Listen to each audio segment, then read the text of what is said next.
You are listening to Robert Fain's podcast.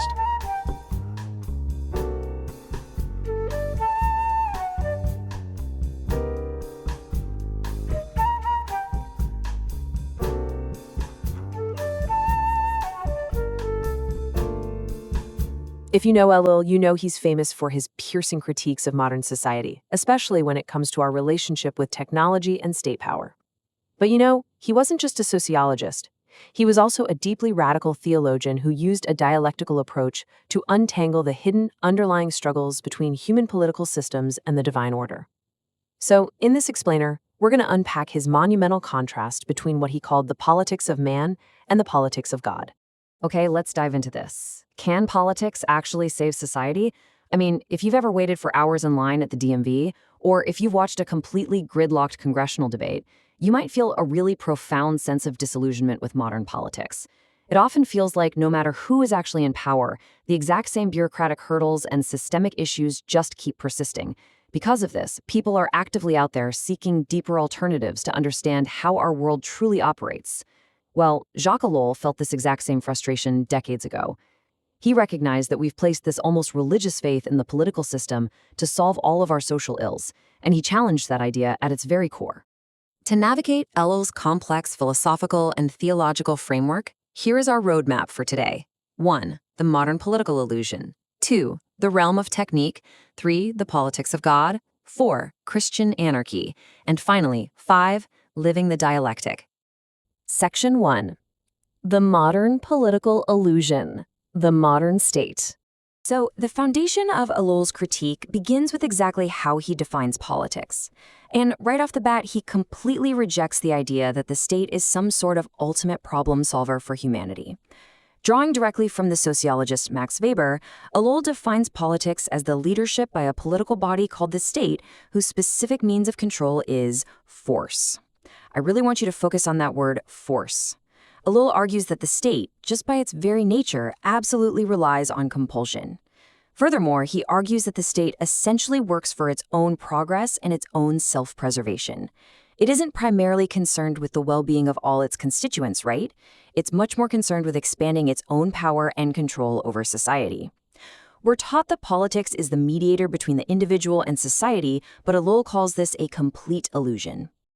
Now, what's really interesting about this slide is how Ellul's thought aligns with the existentialist philosopher Soren Kierkegaard. Kierkegaard viewed the state as the coldest of all cold monsters, and this quote perfectly captures why. What is official is impersonal, and being impersonal is the greatest insult that can be paid to a person. For Ellul, when we rely on the state to manage human affairs, we literally reduce human beings to statistics, categories, and manageable objects. The massive political machine essentially strips away our individual humanity in the name of official administration.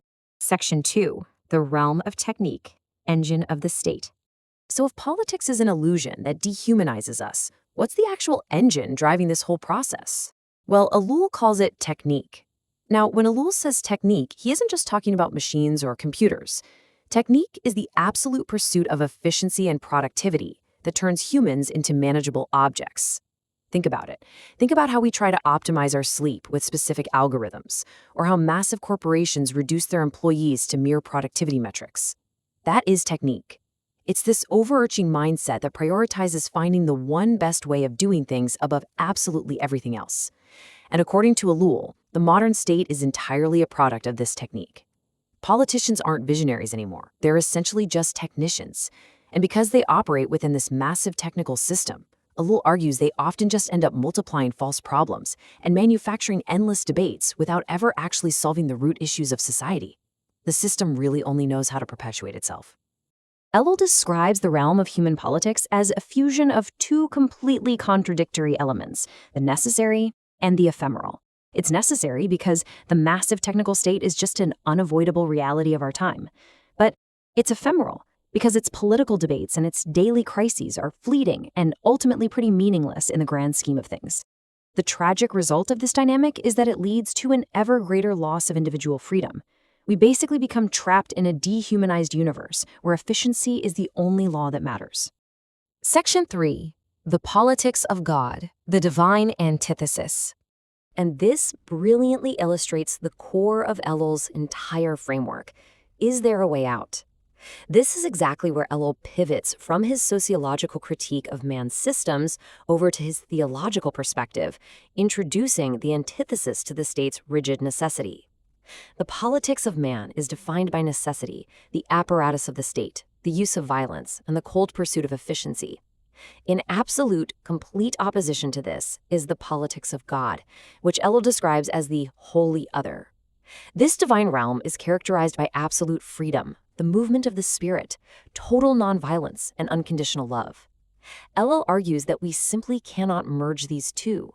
You can't use the violent, efficiency-driven tools of the state to achieve the loving, free aims of God. They are fundamentally, at their core, opposed. Freedom is absolutely central to Ellul's theology.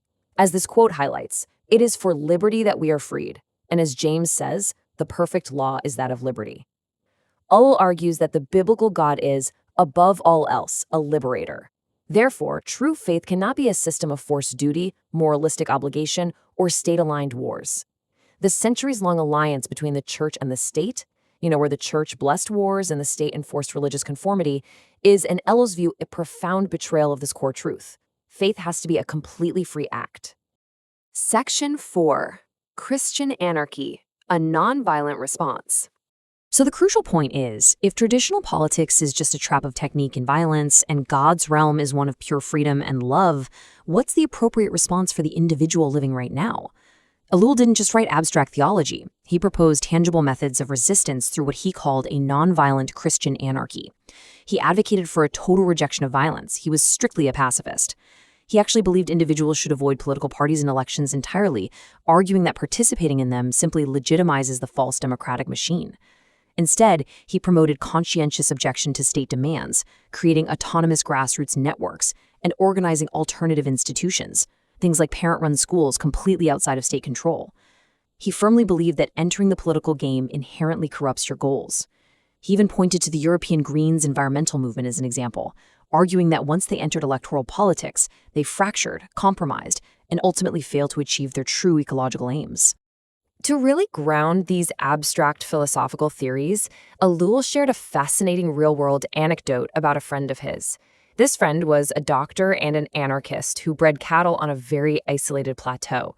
Well, the state mandated compulsory vaccination for hoof and mouth disease for all cattle. The doctor objected. He argued his isolated herd was perfectly safe and that the vaccine actually posed unnecessary risks. When he was fined, he didn't resort to violence or protest in the streets. He fought the administration in court using hard biological evidence, and he actually won a triumphant acquittal. For Ellul, this right here is Christian anarchy in practice. It's finding a specific point where the technical state overreaches and using vigilance and intellect to push back the administration to carve out a small, real space for freedom. Section 5. Living the dialectic, maintaining humanity. Let's move to and see how this builds into Ellul's ultimate conclusion. How do we take this massive tension between the oppressive politics of man and the liberating politics of God and actually apply it to maintain our humanity in a highly bureaucratic world? Well, it comes down to this. Meaningful social change can only be attained outside the political system through non-political direct action. True democracy for Ellul doesn't happen at the ballot box. It relies on the individual acting as an autonomous center of decision who actively resists the omnipresent administration. The bottom line? You cannot change the system using the system's tools. You have to step entirely outside of it. And we really must emphasize again that this direct action has to be peaceful. Ellul completely rejected violent anarchism. He argued that authoritarian governments only know how to respond to violence with more violence. It's their language. Instead, he pointed to historical successes where strict discipline and nonviolence proved infinitely more effective.